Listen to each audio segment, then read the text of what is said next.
So, Becky, as an optometrist, I mean, you guys work with a lot of optometrists. How do you do a lot of outreach? I mean, you build your network somehow. How have you built that? How have you gotten to know the community and gotten in front of doctors in the area?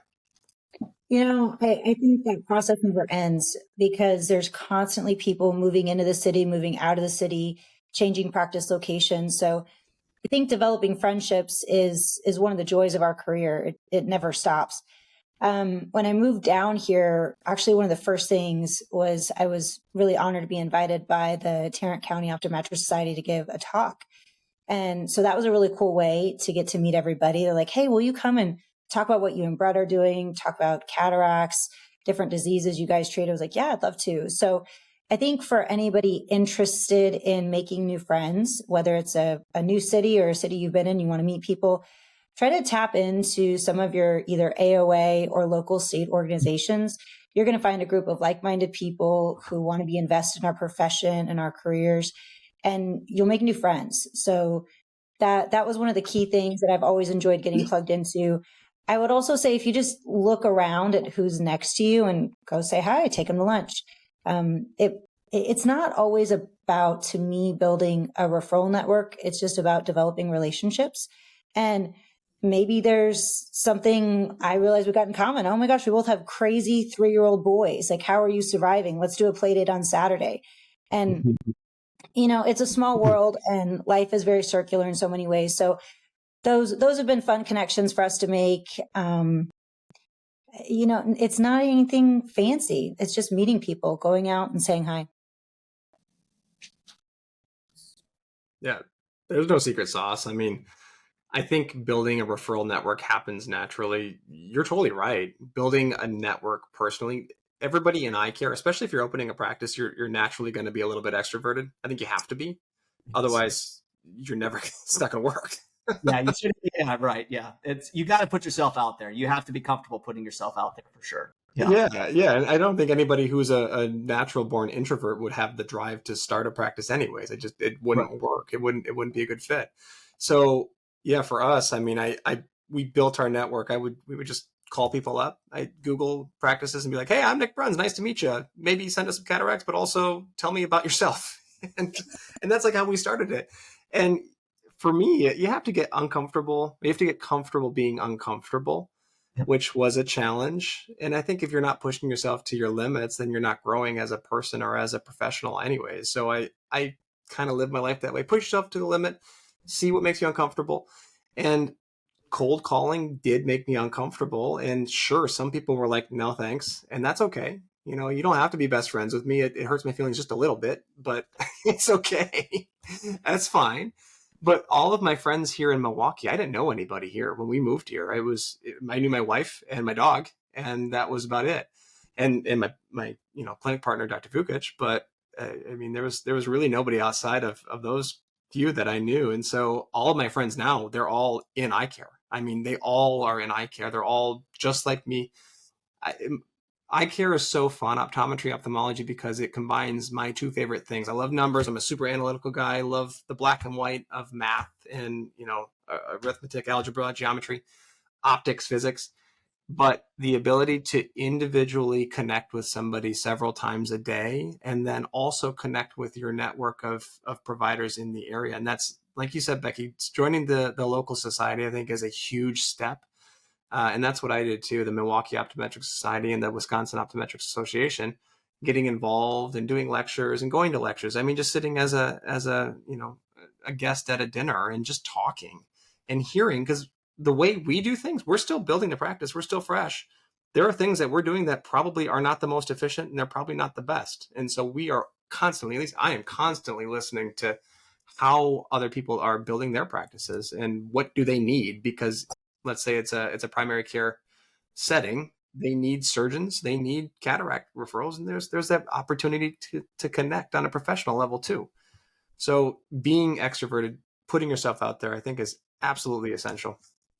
Yeah, and then also just the last one is just doing a good job to your patients, making sure that they not only get a great surgical outcome, but also they've had a really good experience And that word of mouth, that just starts to grow and grow and grow. It's like compounding interest. They tell 5 people, and those 5 people you treat well, then go 25 people, and those 25 people then go 100 and tell 125. It just keeps growing and growing and growing. So that's just also another way in order to be able to do all that. So, Nick, you bring up a good point. When you think about,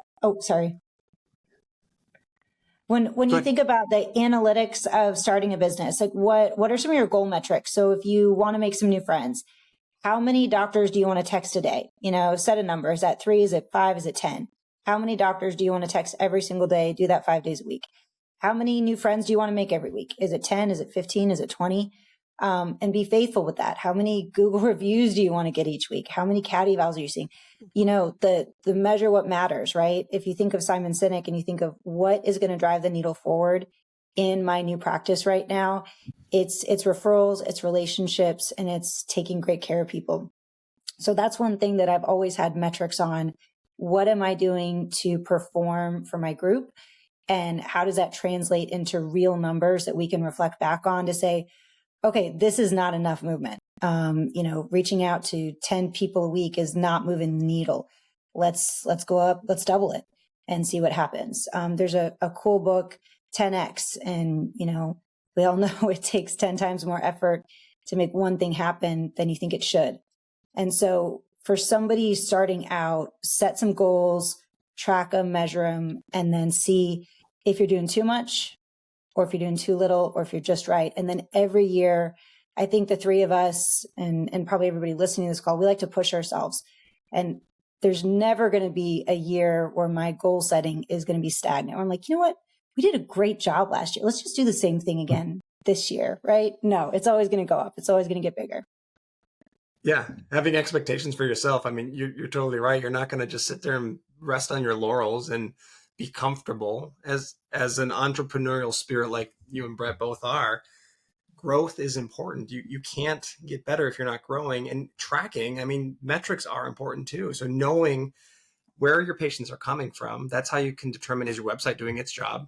Is all the marketing dollars that you've spent into SEO and everything that goes into that, is that working? Are your word of mouth referrals still growing? Because you're right, it totally does snowball. We get, it's always funny actually how word of mouth happens. It's usually the husband is always the guinea pig, and then the wife will come like after, like, yeah, you guys are okay, you didn't screw them up too bad, so like now it's my turn. And then from there it kind of stems out. Yeah. And so, but that has to start somewhere. You got to start that snowball. You can't build a snowman without a small snowball. Yeah. So you start somewhere, but knowing exactly where that comes from, that's how you determine your return on investment, where to focus your efforts, and where maybe do you not need it. I mean, we did a radio ad one time, and radio's not cheap. And we kind of thought maybe it wasn't, we weren't really sure what was going to happen. We just had a good opportunity fall into our lap.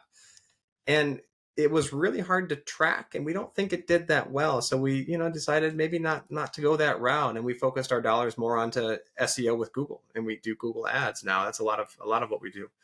We also do a spot on a local morning news show once a month, which actually surprisingly has been amazing. We've gotten plenty of people. It's kind of like Good Morning America, but local here. They just do a little 5-minute spot, and we feed them questions to ask us, and talking about the technologies that we work with that are relatively new nationally, but especially in Milwaukee. Everything is slow to get to the Midwest. So in Milwaukee, the light adjustable lens is still very, very new, and ICL is still very, very new.